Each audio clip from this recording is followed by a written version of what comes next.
Assalamualaikum warahmatullahi wabarakatuh. Alhamdulillah wassalatu wassalamu ala rasulillah wa la hawla wa la quwata illa billah.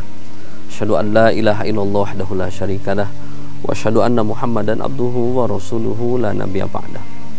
Allahumma sholli wa sallim ala asyrafil anbiya'i wal mursalin wa ala alihi wa sahbihi wa man tabi'ahum bi ihsanin ila yaumiddin. Ikhwati iman yang dirahmati Allah Subhanahu wa taala, pembahasan kita masih mengenai tentang beberapa hal tentang masalah kurban. Masalah berikutnya adalah tentang kurban untuk orang yang meninggal. Sebagian ulama ada yang berpendapat membolehkan kurban untuk orang yang meninggal. Ikhwati iman yang dirahmati Allah Subhanahu wa taala.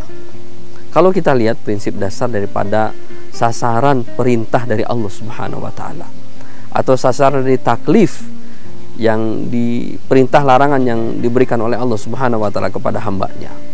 Sesungguhnya perintah dan larangan Allah Subhanahu wa taala itu ditujukan bukan untuk orang yang sudah meninggal, tapi ditujukan untuk orang yang masih hidup. Semua perintah Allah Subhanahu wa taala ditujukan untuk orang yang masih hidup, bukan orang yang sudah meninggal.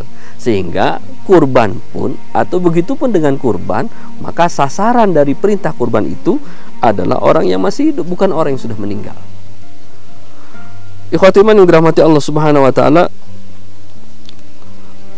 yang kedua adalah keluarga yang sudah meninggal. Keluarga yang sudah meninggal, maka dia masuk menjadi bagian dari kurban yang masih hidup. Ini dicontohkan oleh Rasulullah SAW ketika beliau berkurban, maka beliau mengatakan di dalam kurbannya, dalam hadisnya beliau mengatakan, Bismillahi Allahu Akbar, hadza minni wa min ahli wa min ummati man lam yudhahi. Ini kata Rasulullah, Bismillahi Akbar, ini adalah kurbanku dan kurban keluargaku serta kurban umatku yang tidak bisa berkurban. Khotiman yang dirahmati Allah Subhanahu wa taala, Rasulullah mengatakan hadza minni wa min ahli. Ini kurbanku dan juga kurban keluargaku. Termasuk di dalamnya istri Rasulullah sallallahu alaihi wasallam yang sudah tidak ada yang sudah wafat, yaitu Sayyidah Khadijah rahimahullah. Termasuk juga Khadijah yang sudah wafat disebutkan oleh Rasulullah sallallahu alaihi wasallam. Dan begitu ulama menyepakati bahwa orang yang meninggal masuk dalam kurban orang yang masih hidup, atau kurban yang masih hidup termasuk di dalam keluarganya orang yang sudah meninggal. Yang dimaksud dengan ahli adalah istri dan anaknya.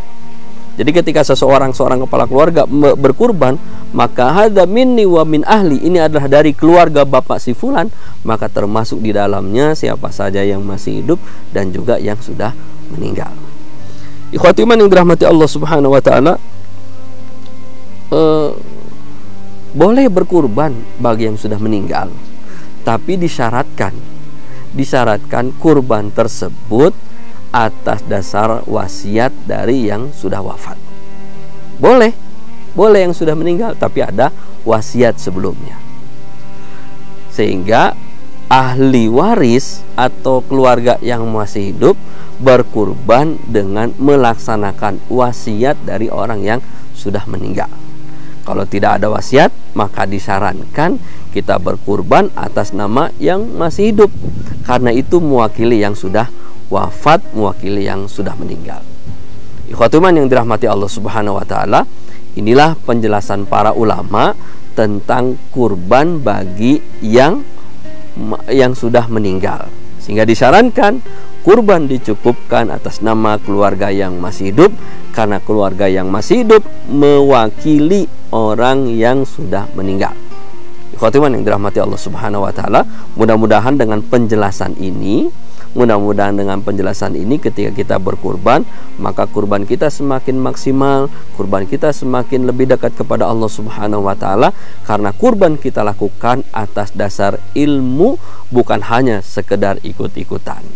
Ikhwatiman yang dirahmati Allah Subhanahu wa taala, mudah-mudahan ada manfaatnya. Wallahu a'lam bishawab. Wassalamualaikum warahmatullahi wabarakatuh.